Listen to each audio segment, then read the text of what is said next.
Hi everybody, I'm Jade from Frozen Crown. Since you loved my previous video about the Lord of the Rings, today I'm going to talk about another huge influence in my lyrics, which is Game of Thrones.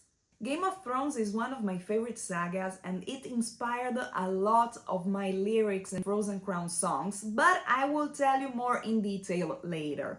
If you enjoyed this video, put a like and subscribe, and be sure to check the dates of our headlining tour in Europe this April. Link in description. As you know from my previous videos about Tolkien, fantasy world has always fascinated me. So when I came to know about Game of Thrones, I was amazed. Oh my god! Finally something else with dragons, with swords, with battles, and with a lot of characters. Let's go for it! I was very excited. I came to know about it because people were talking a lot about this saga, about this TV series. At a certain point, I decided I wanted to watch it because it was perfectly fitting my taste. Since I love to read books, after watching some episodes, I decided to go to the shop and buy the books. And of course, seeing my beloved Sean Bean as in Lord of the Rings was something very familiar, so I really wanted to go deep into the story. We all know that his story is really short, but doesn't matter.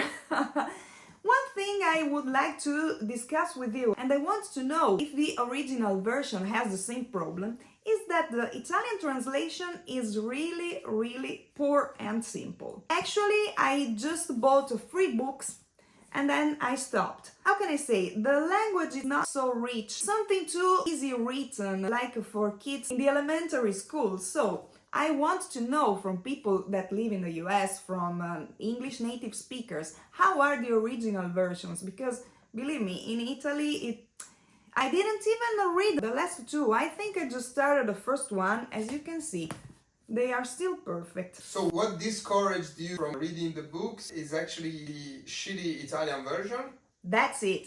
Because okay. I don't want to say that I want complicated stuff like the Silmarillion, okay? But when I read a book, I like to also keep practicing words that during the everyday life maybe you don't use, to keep your mind working. Something that really hit me positively are all the references to Tolkien. There are many, but you know, the first one that really got me amazed was Valar Morghulis.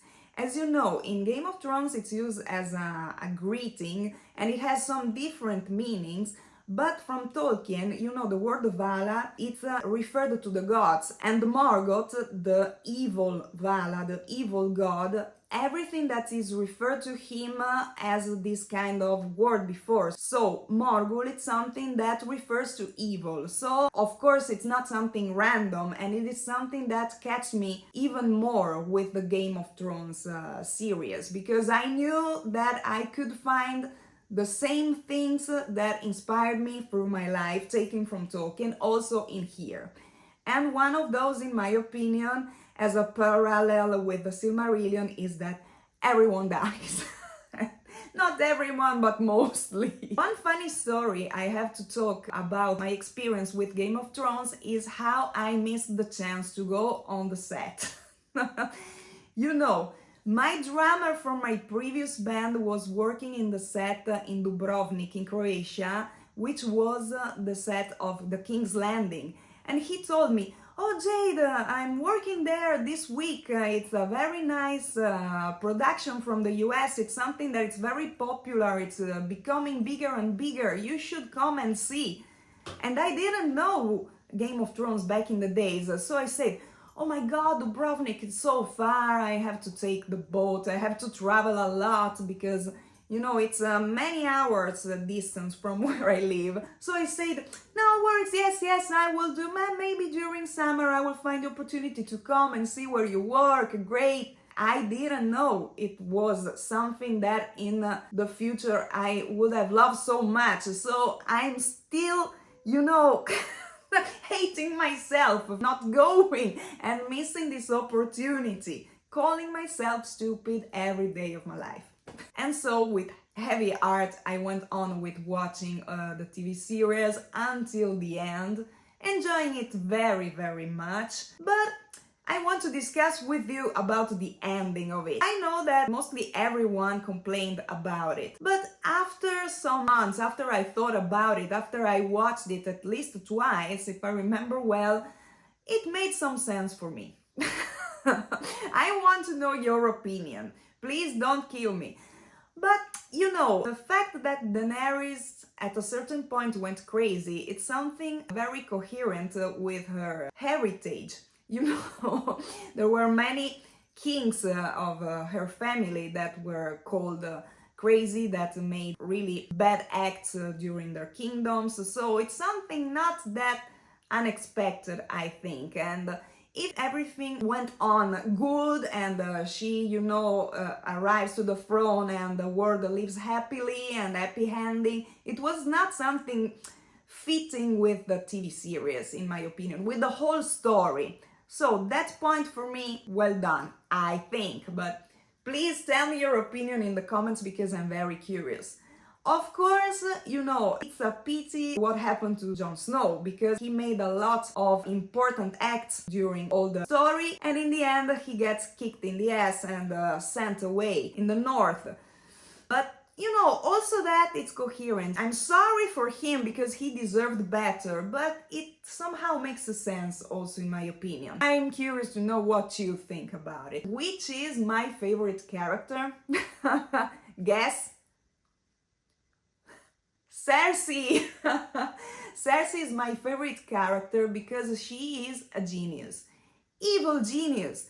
But you know, those kind of villains that are so charming, so powerful, that make everything change, make the story change on the direction they want. It's something that it's not so easy to accomplish, in my opinion. It's a character that's evil but strong, and she's always coherent. She does everything she thinks is right for herself and her family and her interests, and she does it every time. But anyway, you know, those conspiracies she works on are very, very creative, in my opinion. So I admire her very much. And, you know, when she had long hair and this lifted eyebrow, I think I was similar to her. You know, I want to believe that, oh, I look like Cersei. But this brings me to another thing.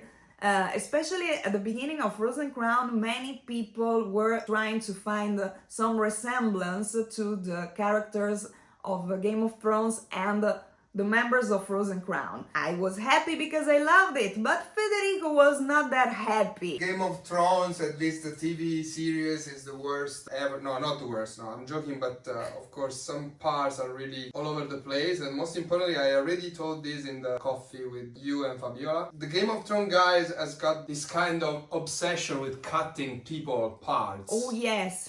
Yeah, you know, hands, legs, whatever, and most importantly, penises.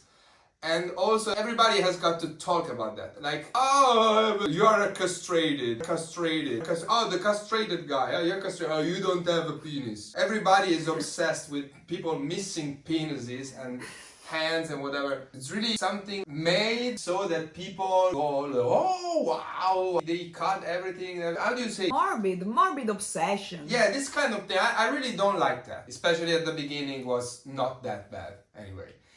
And by the way, the Oberyn Martell fight with the mountain was, I mean, all that storyline was extremely interesting to me, but someone ruined that for me, because when I was watching that, somebody, I'm not going to mention here, but she's blonde and she talks with a raspy voice. She told to me, oh my god, I don't want to watch. 2 minutes before what was going to happen. Yes. So of course you spoiled that to me. It was really one of the very few interesting things. But yes, you know that I absolutely loved House of the Dragon. Yes. The last episode of the first season Yes. is something absolutely brilliant, amazing, beautiful. Brought me back in my childhood. I mean, it was really. What was your childhood like? No, no. I mean, those kind of things like never-ending story. You know, those kind of very tragic. Exactly the same. No, it's like the horse. You know, the horse. Yes. The dragon fight between the cousins and Yes. the small one that I mean, I cannot spoil No, this no, story. but write a spoiler, Alex. Yeah, no, but I'm not talking. I'm not talking about what's happening. But that was absolutely amazing. How, I mean, the build up. Like the guy was there in the castle. Everything was so. I mean, the rain, the wind. It was so bad for him, and you were there. It was like you were there with him. It was written very well and showed very well on screen. You really was afraid about what was going to happen. He was like, no, no, don't go there, don't go there. And then when he was all alone on that small dragon, which couldn't even stand the wind, Yes. it was really very emotional. Yes, it was, yes. to me, one of the very few times I got chills watching something in the last 15 years. Really. Yes, I remember, yes, your reaction. It was beautiful, and luckily there was no blonde, raspy voiced girl. You had to spoil that for me, yeah. But anyway, I take the opportunity to say that one of my favorite characters in House of the Dragon is the Dragon Vagar. I love her because she's a female dragon and she's not evil because she does evil things. That's because of who writes her. But before, she was with a really, really nice person. So, I don't know why. I love that old dragon. But is this about House of the Dragon?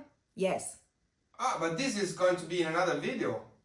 No. Okay, I didn't say anything. Also because, the series is still on developing, so we will have time to talk about it a lot in the future. One thing that Federico didn't like about the Game of Thrones, as I was telling you before, is that people was telling that we were looking like someone, and especially Federico was looking like Jon Snow.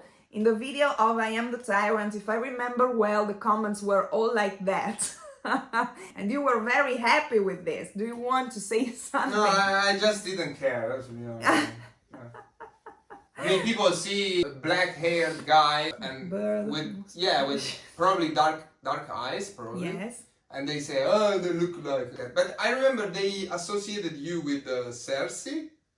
No? No, it was more Daenerys, even if I was not that blonde. No, I remember reading a lot of Cersei. That's true. In my opinion, that's more correct. There were more Team Cersei people that they were saying that they said you looked like her. Yeah. It makes sense. Yeah. Thank you very much.